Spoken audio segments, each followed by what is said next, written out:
नमस्ते। गायत्री मंत्र एक साथ। ओम भूर्भुवः स्वः तत्सवितुर्वरेण्यं भर्गो देवस्य धीमहि धियो यो नः प्रचोदयात्। ओम शांताकारं भुजगशयनं पद्मनाभं सुरेशं विश्वाधारं गगनसदृशं मेघवर्णं शुभांगं लक्ष्मीकान्तं कमलनयनं योगिभिर्ध्यानगम्यं वन्दे विष्णुं भवभयहरं सर्वलोकैकनाथम्। ॐ यं ब्रह्मा वरुणेन्द्ररुद्रमरुतः स्तुन्वन्ति दिव्यैः स्तवैर्वेदैः साङ्गपदक्रमोपनिषदैः गायन्ति यं सामगाः ध्यानावस्थिततद्गतेन मनसा पश्यन्ति यं योगिनो यस्यान्तं न विदुः सुरासुरगणा। देवाय तस्मै नमः। देवाय तस्मै नमः। गीता माता ऑनलाइन कक्षा में आप सभी का स्वागत है। अभी तक की कक्षा में हम नवम अध्याय का अभ्यास कर रहे हैं, जिसमें हमने नवम अध्याय के 4 श्लोकों का अभ्यास कर लिया था। आज से हम 5वां श्लोक का अभ्यास करेंगे। 5वां श्लोक का अभ्यास करें उससे पहले हम चौथे श्लोक का एक बार भाव समझेंगे ताकि हम विषय से जुड़ सकें। तो चौथा जो श्लोक था वह था मया ततम इदं सर्वं जगत व्यक्त मूर्तिना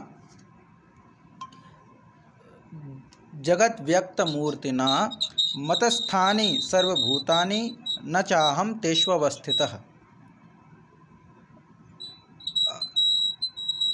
माताजी आपका जो है, शायद आप दोनों माताजी एक साथ हैं, तो इसीलिए नॉइस क्रिएट हो रही है। तो एक माइक म्यूट कर लीजिए आप।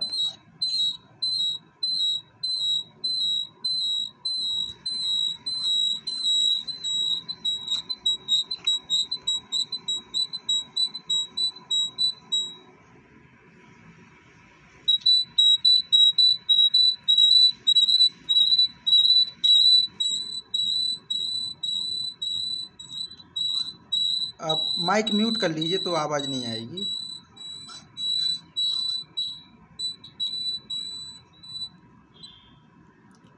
चलिए ठीक है, यहाँ से कर दिया।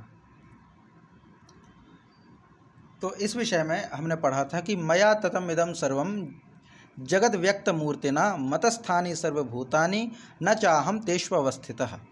अब इसमें यह कहा गया है कि हे अर्जुन, मुझ निराकार परमात्मा से ही यह संपूर्ण जगत जो है मुझसे ही परिपूर्ण है। यह संपूर्ण जगत मुझसे ही परिपूर्ण है, अर्थात संपूर्ण जगत में मैं ही व्याप्त हूँ। इतना कह दिया। और आगे फिर कहते हैं कि सर्वभूतानि मतस्थानि, सभी प्राणी मुझ में ही हैं, मेरे ही अंतर्गत हैं। सर्वभूतानि अर्थात सभी प्राणी मतस्थानि, मेरे ही अंदर स्थित हैं, मुझ में ही स्थित हैं। और आगे फिर कहते हैं अहम तेषु न अवस्थितः, मैं उनमें नहीं हूँ, वो मुझ में है। इसका भेद हमने बहुत अच्छे से जाना था कि जिस प्रकार घड़ा कुएं के पानी में है, कुएं के पानी में घड़ा है, घड़ा कुएं के पानी में डूब जाता है तो घड़े के चारों तरफ भी पानी रहता है और घड़े के अंदर भी पानी रहता है, तो हम कहेंगे कि घड़ा जल से परिपूर्ण है या जल में घड़ा पड़ा हुआ है। वैसे ही संपूर्ण समाज में, संपूर्ण जगत में ईश्वर है और उसके बीच में हम स्थित हैं, इसीलिए ईश्वर हम में भी है। लेकिन अगर घड़ा बाहर निकाल करके उसमें पानी भरा जाए तो हम कहेंगे घड़े में पानी है, तब ये कहना गलत होगा कि पानी में घड़ा है। तो अगर ईश्वर सिर्फ हम सबकी देह में ही होता, बाहर ना होता, अन्य प्राणियों में ना होता, वायु में ना होता, तब हम ये कह सकते थे कि हम में ईश्वर है। पर ईश्वर तो चारों तरफ है, वायु में भी वह है, अग्नि में भी है, जल में भी है। तब ये कहना उचित है कि हम ईश्वर में हैं।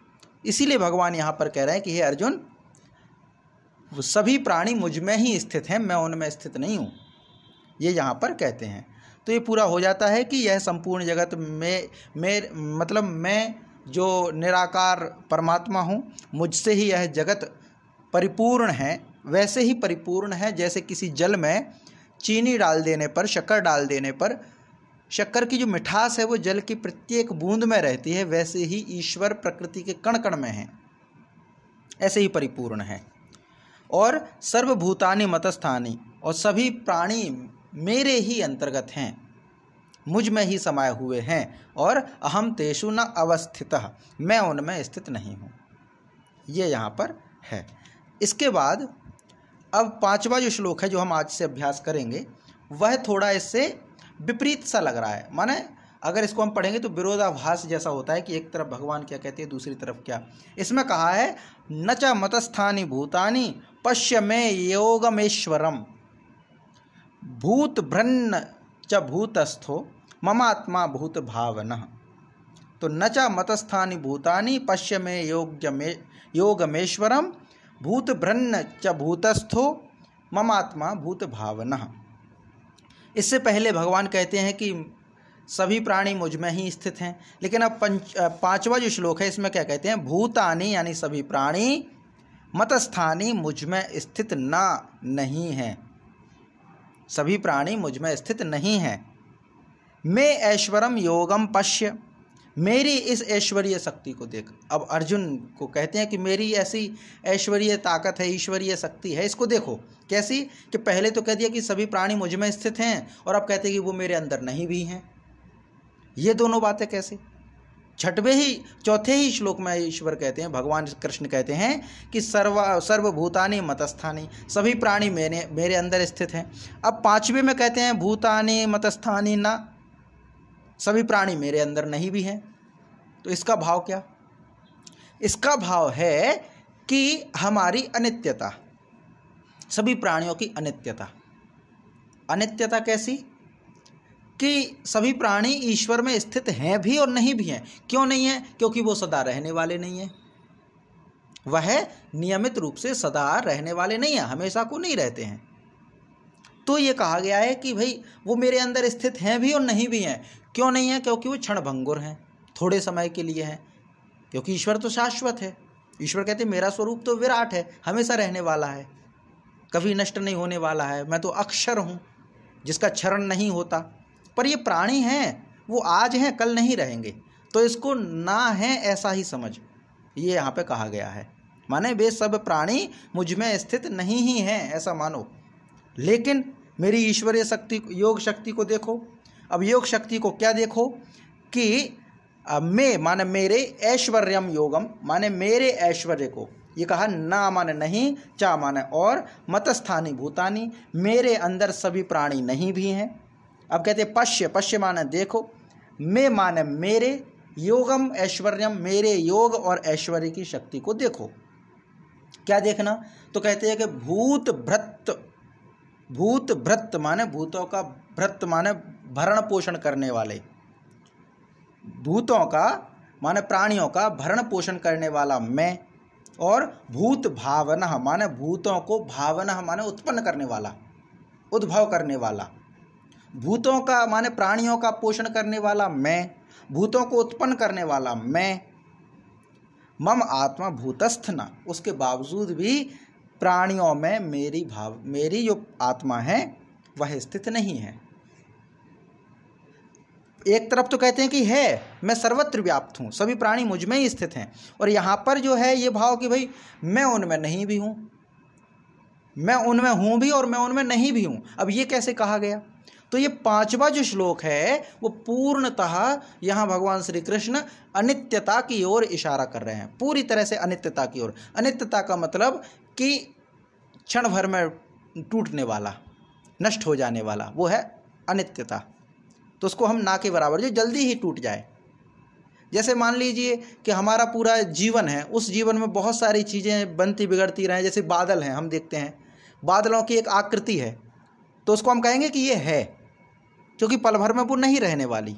5 मिनट बाद हम देखें तो वो नहीं रहने वाली, एक आकृति बदल के दूसरी आकृति बन जाएगी, तीसरी बार पता चले वो गायब हो गया, तो उसको हम अनित्य कहेंगे। ऐसा ही यहाँ पे कहा है कि पहले तो उन्होंने कह दिया, क्योंकि चौथे में तो कह दिया था कि सभी प्राणी मुझ में स्थित हैं, 5वें में कह रहा है कि सभी प्राणी मुझ में स्थित भी नहीं हैं। क्योंकि वो हमेशा रहने वाले नहीं हैं, वो मिट जाएंगे, नष्ट हो जाएंगे। एक दूसरा, फिर वो आश्चर्य करते हुए कहते हैं कि मेरी योग के ऐश्वर्य शक्ति को तो देखो कि मैंने ही सभी प्राणियों को उत्पन्न किया, मैं ही सभी प्राणियों का पोषण कर रहा हूँ, उसके बावजूद भी मेरी आत्मा उन प्राणियों में नहीं है। तो ये कैसे कह दिया कि प्राणियों में नहीं है? तो ये इस भाव से कहा कि प्राणियों में नहीं है क्योंकि मैं जो हूँ अक्षर हूँ, अविनाशी हूँ। तो मेरी आत्मा अगर उनमें है तो प्राणी भी तो वैसे होने चाहिए, मेरे गुण वाले होने चाहिए। जैसा गुण मेरा वैसे ही मुझसे बने हुए सबका। भाई मेरा ईश्वर का गुण क्या है? अक्षर है, अविनाशी है, अजन्मा है, कल भी थे, आज भी हैं, कल भी रहने वाले ईश्वर के गुण हैं, उनका नाश होता नहीं है। लेकिन इन प्राणियों को तो देखो, मैंने ही इनको उत्पन्न किया, माने मुझसे ही उत्पन्न है, फिर भी मेरे गुण इनमें नहीं है, क्षण भंगुर ही हैं, नष्ट होने वाले ही हैं। तो यहाँ पे पूरा ये विश्लेषण यहाँ पे किया है कि माने यहाँ पे दो भाव बताए हैं। एक भाव तो ये बतलाया गया है कि सभी प्राणी मुझ में स्थित नहीं है, ऐसा ही समझ, क्योंकि वो सदा रहने वाले नहीं हैं, नष्ट होने वाले हैं। दूसरा ये कहा गया है कि मेरी योग शक्ति को देखो, ईश्वरीय शक्ति को देखो कि मैंने ही इनको उत्पन्न किया सभी प्राणियों को, और मैंने ही इनका भरण पोषण किया, उसके बावजूद भी मेरी आत्मा इनमें नहीं है, मेरे गुण इनमें नहीं है, मेरी अमरता इन प्राणियों में नहीं है, मेरी जो अक्षरता है, माने मैं जो अमर हूँ, अमरत्व है जो मेरा, वह इन प्राणियों में नहीं है। अगर मेरा अमरत्व इन प्राणियों में होता तो ये भी शाश्वत होते, ये भी सनातन होते, ये भी अनादि होते, पर नहीं है। तो ये भाव यहाँ पर स्पष्ट किया है, यहाँ पर ये कहा गया है। तो पांचवा जो श्लोक है वह है न च मतस्थानि भूतानि पश्य मे योगमेश्वरम भूत भ्रन्न च भूतस्थो भूत भ्रन्न च भूतस्थो ममात्मा भूत भावनः। तो न च मतस्थानि भूतानि न च मतस्थानि भूतानि पश्य मे योगमेश्वरम पश्य मे योगमेश्वरम भूत भ्रन्न च भूतस्थो भूत भ्रन्न च भूतस्थो ममात्मा भूत भावनः ममात्मा भूत भावनः। न च मतस्थानि भूतानि पश्य मे योगमेश्वरम भूत भ्रन्न च भूतस्थो भूत भ्रन्न च भूतस्थो ममात्मा भूत भावनः ममात्मा भूत भावनः। जी, इसका पाठ कीजिए वीणा माता जी।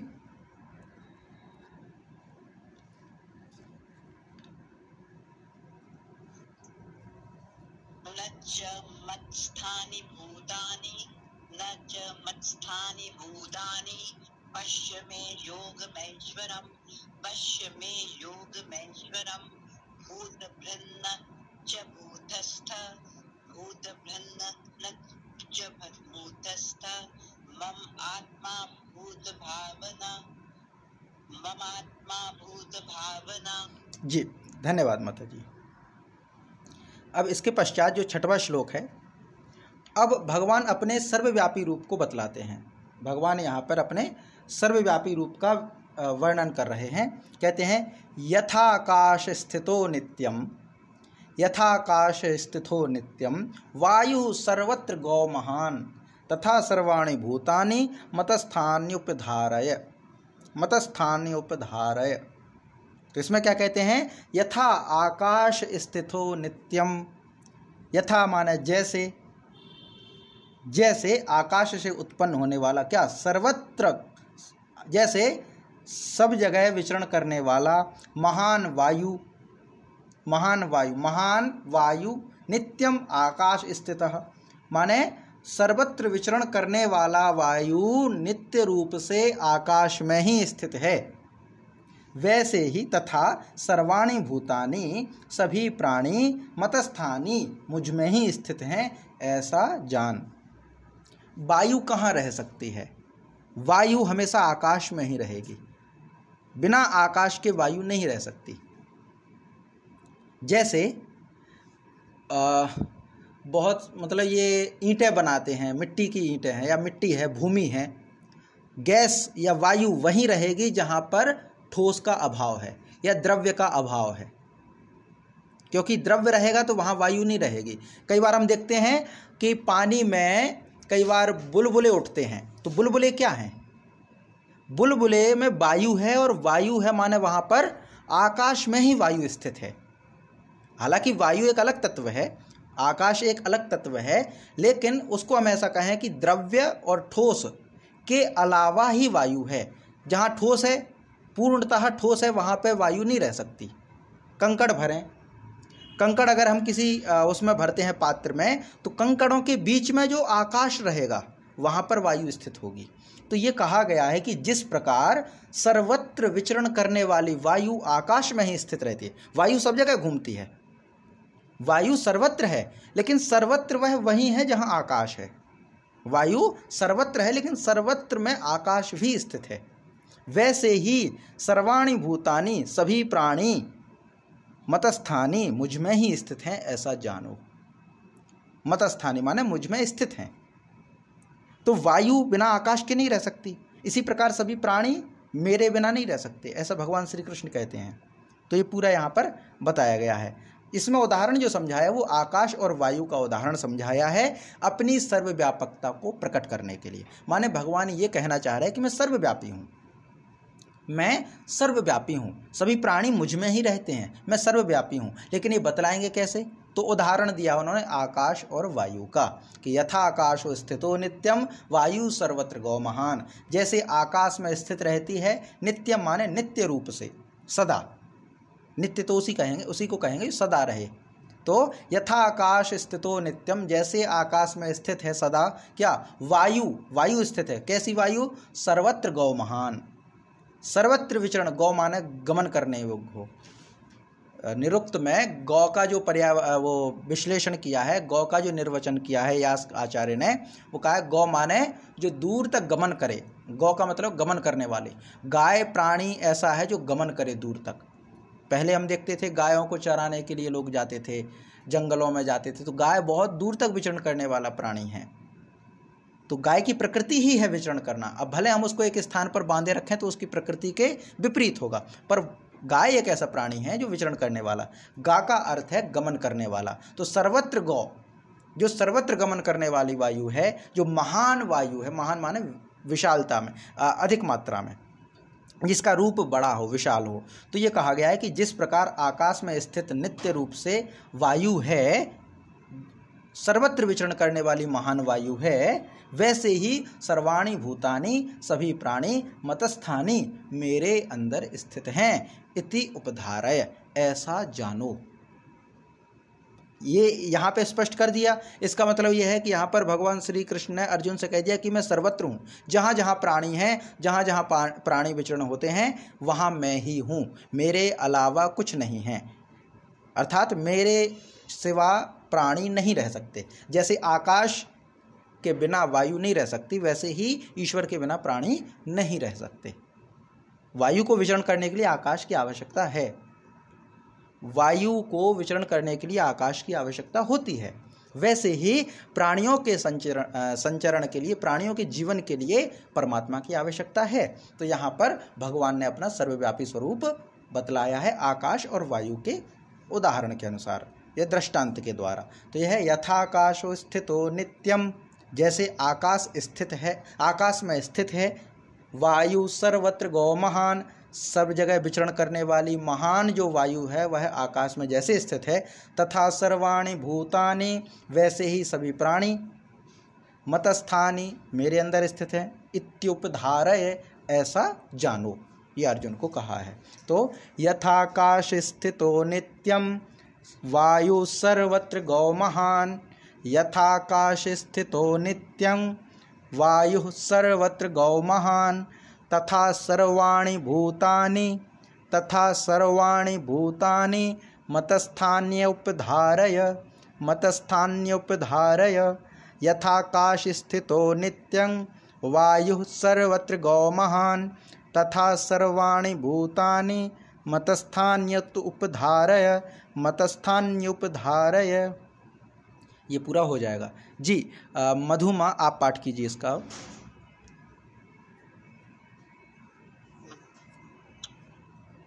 यथाकाश स्थितो नित्यम वायु सर्वत्र गौ महान, वायु सर्वत्र को महान तथा सर्वाणि भूतानि मत्तान्नित्युपधारय। जी धन्यवाद माता जी।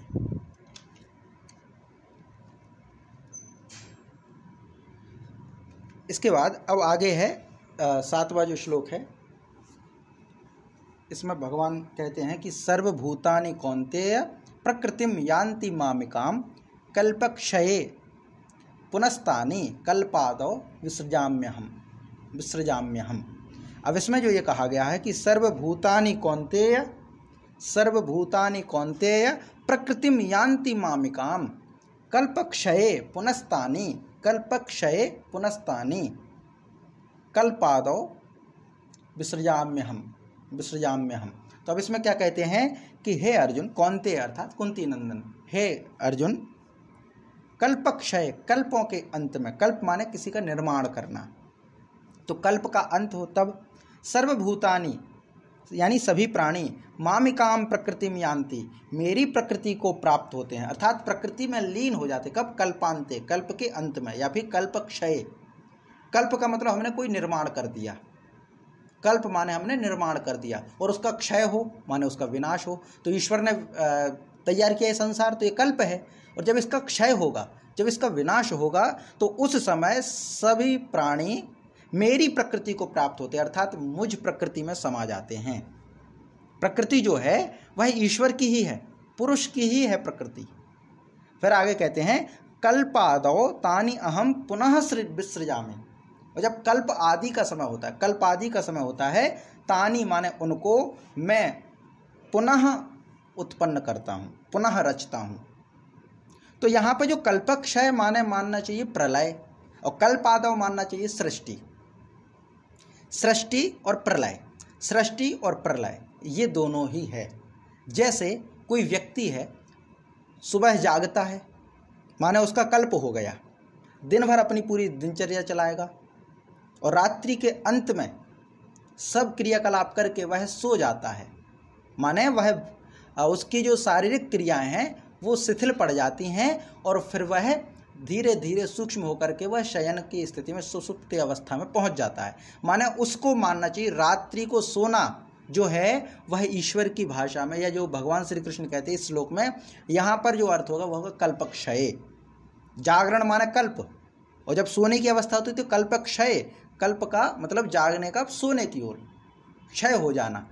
और फिर उसके बाद पुनः कल्पादौ आएगा, कल्पादौ माने जागरण का समय आएगा, तो फिर पुनः हम तैयार हो जाते हैं। माने हम दिन को रचते हैं और फिर शाम को अपने कार्यों को समेट करके फिर सो जाते हैं, फिर सुबह फिर से जागते हैं, फिर दिन भर पूरा कार्य करते हैं, फिर सो जाते हैं, फिर रात्रि भर पूरी प्रक्रिया होने के बाद फिर चलता है, ये सर्किल पूरा चलता रहता है। वैसे ही यहाँ पर कहा गया है कि सर्वभूतानि कौन्तेय प्रकृतिम यान्ति मामिकाम, मामिकाम माने मुझको यानी मेरी, प्रकृतिम यानी प्रकृति को, यान्ति माने प्राप्त होते हैं, सर्वभूतानि यानी सभी प्राणी। कब? तो कल्पक्षय, कल्पों के अंत में, यानी सृष्टि के अंत में। सृष्टि माने तो बन गया ये, और फिर जब प्रलय होगी जगत बन गया, तो प्रलय होगी माने जगत में जब प्रलय की अवस्था आएगी तब सभी प्राणी मेरी प्रकृति को प्राप्त होते हैं। पुनस्तानि कल्पादौ विसृजाम्यहम्, पुनः माने दोबारा से, तानि माने उन सभी प्राणियों को, कल्पादौ कल्प की शुरुआत में यानी सृष्टि के समय, अहम विसृजामि मैं उत्पन्न करता हूँ, मैं रचता हूँ, मैं बनाता हूँ। पहले भी एक उदाहरण समझाता कि जैसे मान लीजिए कोई एक दुकानदार है, वो सुबह सुबह आता है, अपनी दुकान को खोलता है, तो अपने सभी सामानों को जमाता है। कई बार हमने देखा है कि वो बाहर एक कई सामान निकाल करके रखता है, बर्तन वाले बर्तन बाहर दुकान के सामने रख देते हैं, कोई परचून की दुकान रखता है तो वहाँ पे भी किराना वगैरह वो सजा के रखता है, दुकान को खोल के सजा लेता है, और जब जाने का समय होता है तो वो पूरा सब कुछ समेट लेता है। तो जो विस्तृत कर देना, बिछा देना, तो ऐसे ही समझिए कि ईश्वर जो है वो दुकान जैसा खोलता है, पूरी संसार माया की दुकान खोलता है, ये माया रूपी दुकान खोल के तैयार करता है सुबह आकर के, और फिर इसमें लोग आते जाते रहते हैं, विचरण करते, कोई दुकान पे आता है, कोई जाता है। वैसे ही संसार में प्राणी आते हैं और जाते हैं। अंत में जब दुकान बंद करने का समय आता है तो ईश्वर जो दुकानदार है वह अपनी सारी दुकान को समेट करके दुकान में ताला लगा करके चला जाता है, तो वो हो जाएगा कल्पक्षय। और फिर दोबारा सुबह आएगा, फिर दुकान खोलेगा तो वो होगा कल्पादौ, पुनः कल्पादौ माने कल्प आदौ माने सृष्टि के समय, दुकान खोलने के समय फिर से वह पूरी दुकान जमा लेता है, फिर से वह संसार जमा लेता है। और दुकान एक दिन नहीं खोलते, 12 दिन, हर दिन खोलते हैं, बार बार खोलते हैं। तो वैसे ही प्रकृति जो है एक बार प्रलय नहीं होती, बार बार प्रलय होती है, बार बार रचना होती है, फिर प्रलय होगी, फिर रचना होगी, ये क्रम चलता रहता है। माने सभी प्राणियों की उत्पत्ति, सभी प्राणियों का प्रलय। अब ये है, अर्जुन तो देख रहे थे, पुनः दूसरे अध्याय पहले अध्याय की ओर बढ़ते हैं। अर्जुन तो ये देख रहे थे कि मैं इनको कैसे मारूं, क्योंकि वो छोटे उसमें देख रहे थे। अब ईश्वर ने पूरे मनुष्य की संरचना को जूम आउट कर दिया। जैसे हम मोबाइल में करते हैं ना, जूम करके देखते तो बारीकी बहुत ज़्यादा दिखती है कि अरे 1 दिन निकल रहा है, 2 दिन निकल रहा है, मैं इनको कैसे मारूं, ये तो मेरे चाचा ताऊ हैं, ये सब संबंधी हैं। तो ईश्वर ने, भगवान श्री कृष्ण ने अर्जुन के इस दृश्य को जूम आउट कर दिया और कहा कि तुम सिर्फ इसी समय को मत देखो, तुम युगों तक की दूरी दे दी उनको, कि तुम तो आज इस क्षण की बात कर रहे हो कि मैं इनको कैसे मारूं, जो कि 18 दिन तक युद्ध चलने वाला है, इस जन्म की बात कर रहे हो। मैंने तो पूरी प्रकृति को प्रलय होते देखा है, फिर से निर्माण करते हुए देखा है। मैंने तो दोबारा से प्रकृति को कई बार बनाया, कई बार मिटाया है। तो अब जब इस उसमें आएंगे तो फिर एक जन्म की क्या कीमत रहेगी? जब प्राणी बार बार जन्म ले, बार बार मरे, बार बार जन्म ले, बार बार मरे, तो फिर क्या? जैसे समाज में कई बार होता है जातिवाद को लेकर के कि भाई इनकी ये जाति है, इनकी ये जाति, हमारा ये संबंध है, हमारा ये संबंध है। इसको तोड़ने का क्या तरीका है? सबसे सरल तरीका यह है कि अगर वह पुनर्जन्म को, पूर्व जन्म को जान पाए तो फिर किसकी जाति, किसका संबंध? उपनिषद में एक कथा आती है, उसमें एक राजा होते हैं, वह चाहते हैं कि मुझे पुत्र की प्राप्ति हो, सब कुछ है, उनकी पत्नियां हैं, रानियां सब ठीक ठाक हैं, राज्य संपन्न हैं, सब कुछ है, लेकिन दुख एक ही बात का है कि घर में पुत्र नहीं है, घर में पुत्र नहीं है। तो इससे पूरा घर सूना रहता है। तो वो राजा होते हैं, वह अपने एक आचार्य को बुलाते हैं, वो कहते हैं कि गुरुदेव आपकी कृपा से सब कुछ तो मेरे पास है, सैनिक अच्छे हैं, पूरा राज्य संपन्न है, दास दासियां हैं, समृद्धि छू रहा है, पूरा ये जो हमारा राज्य है वह आकाश छू रहा है, बहुत सुख शांति है, बस कमी है तो एक पुत्र की, मुझे कैसे भी करके आप पुत्र दिलवा दीजिए। तो वो आचार्य कहते हैं कि राजन आपके भाग्य में पुत्र तो है नहीं। बोले नहीं, आप तो तेजस्वी हैं, आप कैसे भी करके पुत्र दिलवा दीजिए। जब ज़्यादा जिद करते हैं तो आचार्य अपने तपोबल से उनको पुत्र का वरदान देते हैं कि ठीक है, तथास्तु, जैसा आप चाहते हो वैसा ही होगा, आपको पुत्र होगा, लेकिन वो आपके सुख दुख का कारण होगा, आपके हर्ष विषाद का कारण होगा। इतना कह के चले गए। अब पहले तो राजा ने सोचा, चिंतन किया कि ये क्या आशीर्वाद दिया, बाद में भूल गए। तो काफ़ी समय बीतने के बाद राजा के घर में एक सुंदर पुत्र का जन्म हुआ। आचार्य को याद दिलाया गया, आचार्य ने नामकरण किया और सब कुछ किया, और बाद में फिर आचार्य बोलते हुए चले जाते हैं कि आपका ये पुत्र आपको हर्ष विषाद का कारण होगा। राजा को फिर चिंता हो गई कि ये क्यों कहा कि हर्ष और विषाद का कारण। तो उन्होंने पूछा तो कहा कि राजन, ये जो पुत्र हैं, संबंध हैं, ये हमें दोनों ही देते हैं, हमें खुशी भी देते हैं और हमें दुख भी देते हैं। विषाद का भी कारण संबंध है, खुशी का कारण भी संबंध ही है, यहीं से उत्पन्न है सब। कुछ समय बीते, राजा प्रसन्न, पुत्र के सुख में, पुत्र प्राप्ति में बड़े मग्न रहे। अब राजा की खुशी किसी से देखी नहीं गई और जो राजकुमार था उसको विष दे दिया, राजकुमार की मृत्यु हो गई। अब राजा का जो सुख था, हर्ष था, वो अब विषाद में बदल गया। जैसा आचार्य ने आशीर्वाद दिया था कि अब पहले हर्ष था, अब विषाद आ गया, और ये बार बार होता, लेकिन अब तो वो मर गया। तो राजन बड़े दुखी हुए, बड़े दुखी हुए कि मेरा अपना था, मेरा संबंध था इससे, ये मेरा पुत्र था, ये और वो। तो राजा के पास जब आचार्य आए तो आचार्य ने उनको समझाया, तो राजन की समझ में नहीं आया। फिर आचार्य उस जीवात्मा को आवाहन करते हैं कि तुम पुनः इस शरीर को धारण करो, क्योंकि आपके पिता दुखी हैं, आपकी माँ दुखी हैं। तो जीवात्मा प्रकट होती है और वो कहती है कि कौन से जन्म के पिता, कौन से जन्म के माता, मेरा इस शरीर में आना कुछ एक निश्चित समय के लिए था, मैं अब इस शरीर को छोड़ चुका हूँ, मेरा अब इस शरीर से कुछ लेना देना नहीं है, इस जन्म के हो सकता है ये मेरे माता पिता हों, लेकिन मैं तो कितने ही जन्म ले चुका हूँ और कितनी ही बार मैं इनका पिता बन चुका हूँ, मैं इनका भाई बन चुका हूँ, मैं इनका शत्रु बन चुका हूँ। तो इनसे मैं कौन से जन्म का नाता जोड़ूँ? मेरा तो इनसे सिर्फ इस शरीर का नाता था, मेरे इस शरीर के पिता थे, ये माता थीं, लेकिन अब तो मैं इस शरीर को छोड़ चुका हूँ, तो मेरा इनसे क्या संबंध? तो जब व्यक्ति को ये ज्ञान प्राप्त हो जाता है तो रिश्ते फिर थोड़े उनको कम लुभाते हैं। रिश्तों का जो आकर्षण होता है तो व्यक्ति को कम होता है। एक दूसरा, जाति का क्या होता है कि अभी हम इस जात में हैं, व्यक्ति को पता चले कि भाई पिछला जन्म जो मेरा था वो तो मेरा उस जाति में था, जिसको आज मैं बहुत नीचा मानता हूँ, पहले मैं भी वैसा था, और जो आज बहुत नीचा है वो मेरा कल पिता था, और आज मैं इसका पुत्र हूँ, आज मैं इसका पड़ोसी हूँ।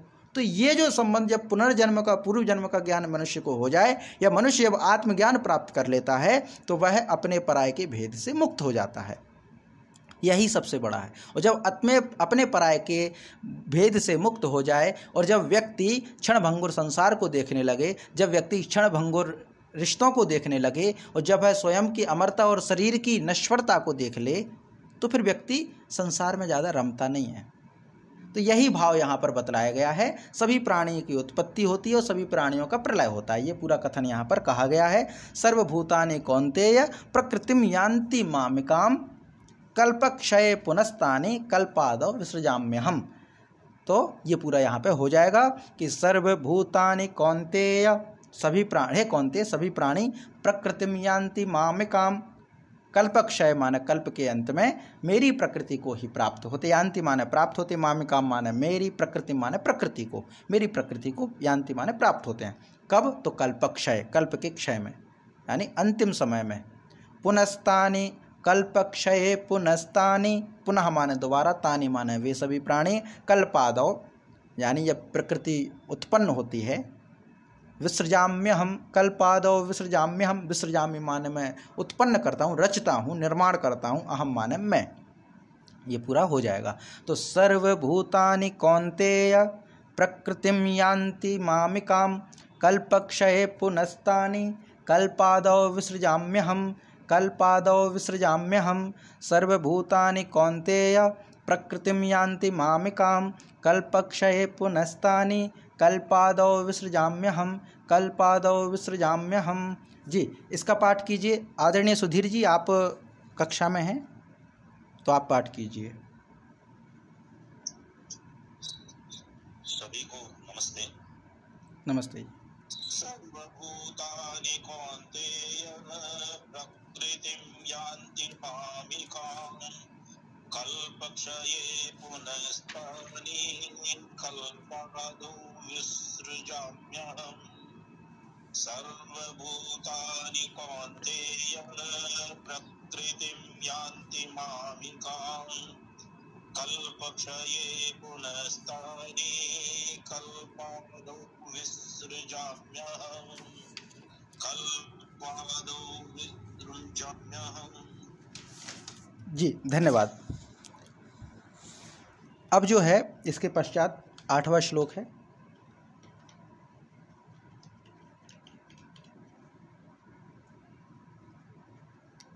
इसमें भगवान श्री कृष्ण कहते हैं कि सभी जो प्राणी हैं उनकी पुनः पुनः उत्पत्ति करते, माने एक बार रच करके दोबारा वो शांत नहीं बैठते हैं। माने ऐसा नहीं कि एक बार हमने प्राणियों की उत्पत्ति कर दी, फिर उनका क्षय हो गया, तो फिर वो रुकते नहीं हैं। प्रकृति बार बार ये क्रम चलता रहता है। तो क्या कहते हैं? प्रकृतिम स्वाम अवष्ठभ्य, प्रकृतिम स्वाम वष्ठभ्य अवष्ठभ्य अवष्टभ्य विसृजामि पुनः पुनः भूतग्राममिमं कृत्सनं, भूतग्रामम इमं कृत्सनम अवशम प्रकृतेर्वशात्, कृत्सनम अवशम प्रकृतेर्वशात्।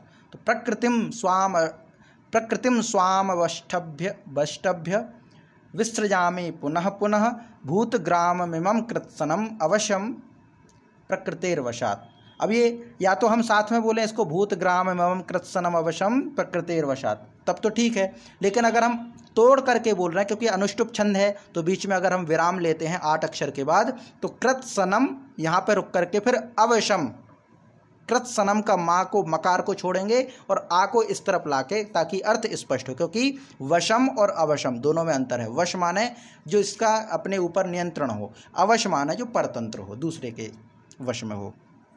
तो यहाँ पर वो कहते प्रकृतिम स्वाम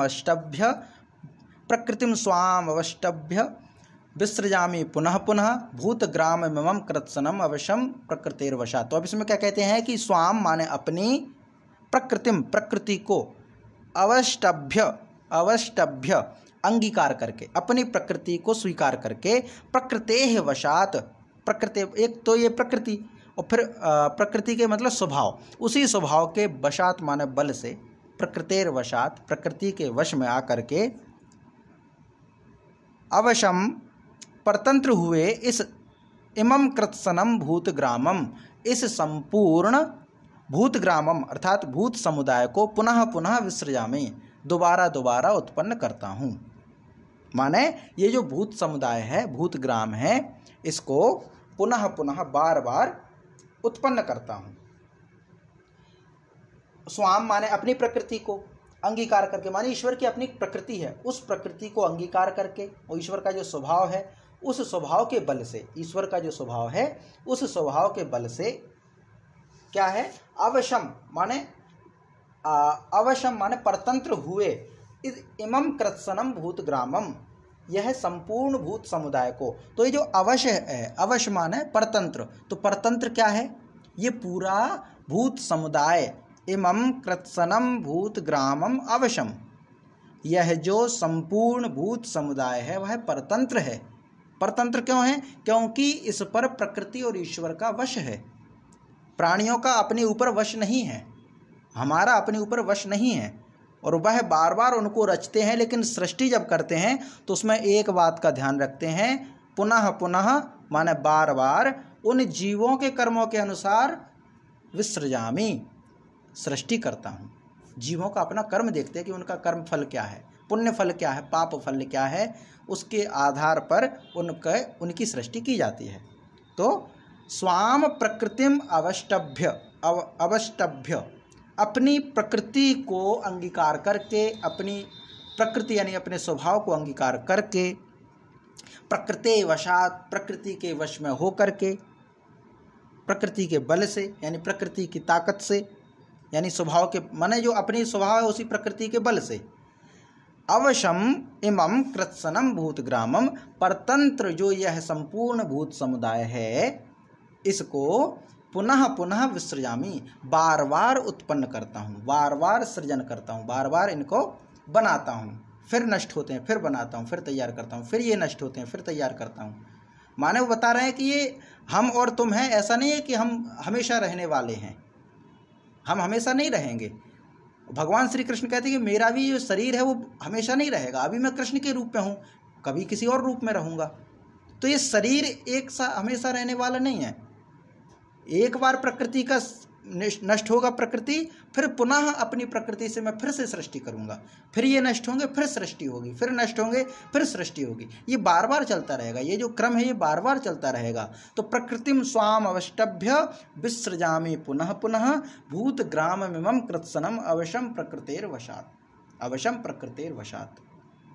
तो ये पूरा हो जाएगा कि प्रकृति अपनी प्रकृति के अंगीकार करके, विसृजामि माने सृष्टि करता हूँ, पुनः पुनः माने बार बार, भूतग्रामम इमम इस संपूर्ण भूतग्राम यानी जन समुदाय के, कैसा है तो कृत्सनम संपूर्ण, और कैसा है अवशम जिसका अपने ऊपर वश ना हो, ऐसे संपूर्ण भूत समुदाय को मैं उत्पन्न करता हूँ, और प्रकृति वशात प्रकृति के बल से, अपने स्वभाव के बल से। क्योंकि ईश्वर का स्वभाव, पहले ईश्वर ने संकल्प क्या लिया था, संपूर्ण आदि पुरुष जो थे उन्होंने क्या संकल्प लिया था कि एको अहम बहुश्यामः, मैं एक हूँ लेकिन मैं बहुत होना चाहता हूँ।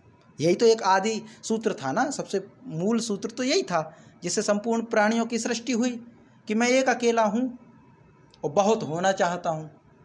इसी भाव से तो फिर सृष्टि बढ़ी आ गई, 1 से 2, 2 से 4, फिर ऐसी संख्या पूरी बढ़ती गई।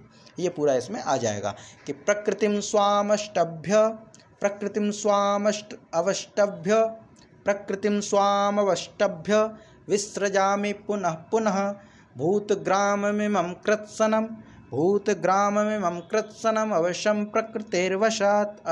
प्रकृतेर्वशात् प्रकृतिं स्वामवष्टभ्य विसृजामि पुनः पुनः। भूतग्राममिमं कृत्स्नम् अवशं प्रकृतेर्वशात्। जी, इसका पाठ कीजिए। अभी नए नए कौन कौन जुड़े हुए हैं इनका तो यहाँ पे स्पष्ट नहीं हो रहा है, तो आप में से कोई अगर इसका पाठ करना चाहें श्लोक का तो आप कर सकते हैं, क्योंकि सूची हमें दिख नहीं रही है नाम।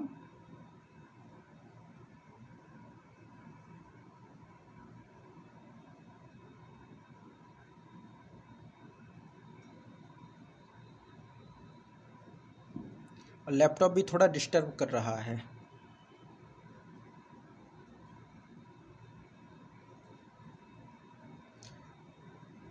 जी कोई नहीं, आप मधुमाता जी आप कीजिए पाठ फिर।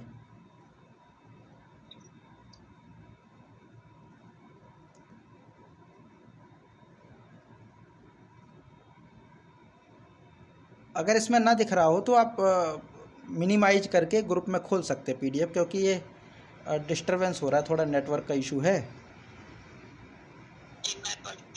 जी ठीक है।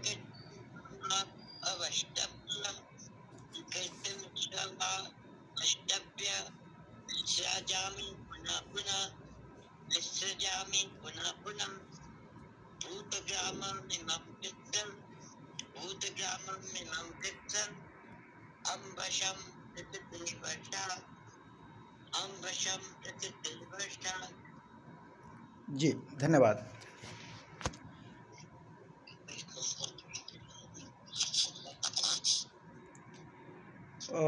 अभी आपका कोई प्रश्न वगैरह हो तो इसको कर सकते हैं, बाकी हमें ऐसा लगता है कि कक्षा फिर हमें यहीं तक रखनी चाहिए, क्योंकि एक और श्लोक हो नहीं पाएगा और समय हो जाएगा, तो इसको हम यहीं तक रखते हैं आज।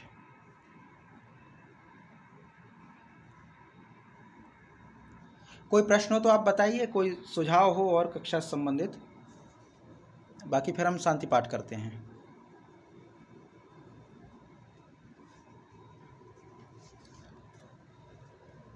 चलिए फिर शांति पाठ करते हैं। ओम सहनाववतु सहनौ भुनक्तु सह वीर्यं करवावहै तेजस्वनावधीतमस्तु मा विद्विषावहै। ओम शांति शांति शांति। जी नमस्ते सभी को।